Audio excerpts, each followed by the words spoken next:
he is well known for. Oh, for Pete's sake, of course you know who that is. He is the reason why I am making this. He created Thomas in 1945 when his son, Christopher, had measles. It went from an outgoing father to $1 million franchise. Insane. Truly insane. But we're not focusing on Wilbert. We are focusing on how I rejoined the fandom after many years of avoiding it. So let's just jump into it.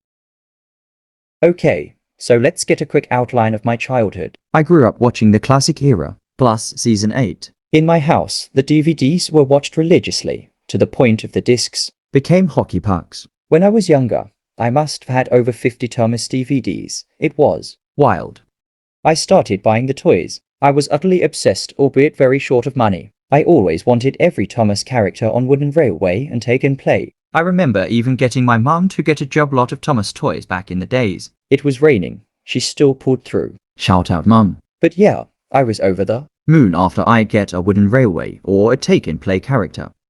Some of my dearest memories are Thomas and friends, like going to Harrods and buying Whiff and Spencer, watching the Pulling Together and Engines to the Rescue DVDs while being awestruck by the model work and, well, getting my first Arthur merch. I just loved it.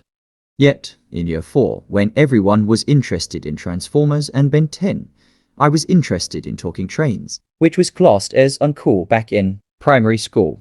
Luckily for me, a mate of mine loved Thomas as well, because his granddad watched it with him, which was sweat, but he was bullied relentlessly. All because he told someone. That event led me to start to feel on edge, and then by year 5, I was completely off Thomas and friends. I was into Marvel, DC, and Star Wars. I put all my Thomas memorabilia in my shed and they started to rot for years, until about year 9 of school, when I discovered the unlucky tug. I actually liked it. And then video. After video I started to get back into Thomas.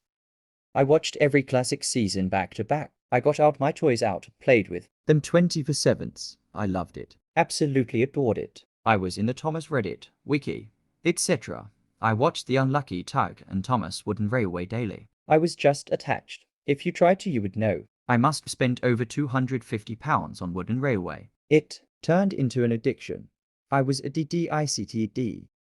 In 2019, I left school. I was glad, and my Thomas addiction roared more than ever. I made my own channel. The Thomas Watcher now deleted and everything. I was going to start uploading, but then something big happened. The coronavirus is the biggest threat this country has faced for decades. In 2020, when COVID came around, I became kind of disinterested into the series after the CGI era, especially BWBE. It was so bad I decided to delete the channel and remove any of my Thomas the Tank Engine Prisons online. And from 2020 to 2022, I didn't watch a single episode until I stumbled across the Junction Malfunction Podcast YouTube channel. I watched series 1, then 2, then 3, then the whole lot. I got back into it. And well, I love it as much as I've ever done. Good night, guys.